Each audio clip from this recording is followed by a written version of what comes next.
सावंतवाडी नगर परिषदच्या उपनगराध्यक्षपदी कोण बसणार ही चर्चा शहरात रंगू लागली आहे। मागच्या वेळी आपण पाहिलं तर भाजपला एक हाती सत्ता किंवा वर्चस्व त्यांचे सर्वाधिक नगरसेवक या ठिकाणी निवडून आलेले पाहायला मिळाले। थेट नगराध्यक्षपदी भाजपच्या युवराज्ञी श्रद्धाराजे भोसले आहेत ते विराजमान झालेत।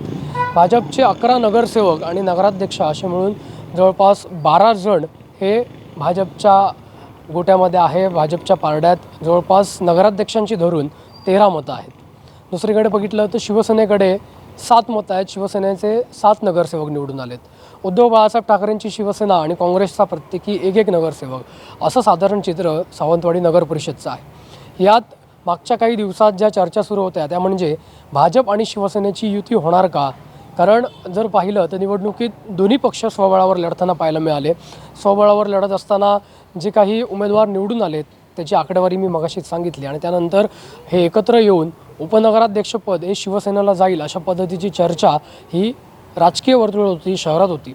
मात्र भाजपचं संख्याबळ बघता भाजपकडे 11 नगरसेवक आणि नगराध्यक्षांची 2 मतं असल्यामुळं भाजप उपनगराध्यक्षपदावर देखील ठाम असल्याची खात्रीशीर माहिती जी आहे, खात्रीलायक जे वृत्त आहे ते भाजपच्या गोटातनं मिळालं आहे। त्यामुळे भाजपकडनं ॲडव्होकेट अनिल निरोडेकर यांचं नाव अग्रस्थानावर आहे। जर युती झाली तर ही चित्र बदलण्याची शक्यता आहे, पण जर युती झाली नाही तर मगाशी जसं म्हटलं तसंच चित्र राहण्याची शक्यता नाकारता येत नाही।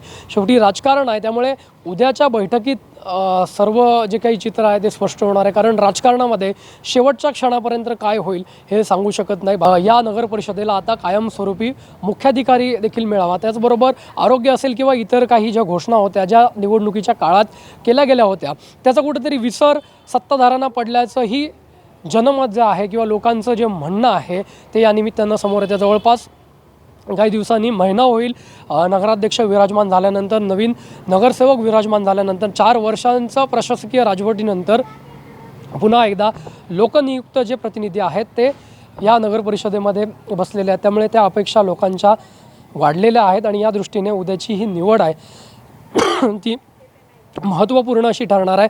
कणकवली असेल, वेंगुर्ला असेल, मालवण असेल, या सगळ्याच ठिकाणच्या उपनगराध्यक्षाची निवड झालेली आहे। स्वीकृत नगरसेवक झालेले आहेत। सगळ्यात शेवटची जी निवड होणार आहे ती सावंतवाडीची होणार आहे। त्यामुळे सावंतवाडीचा उपनगराध्यक्ष कोण होणार आहे याची चर्चा, याची उत्सुकता समस्त राजकीय वर्तुळात, समस्त सावंतवाडीकरांना सुद्धा लागलेली पाहायला मिळते।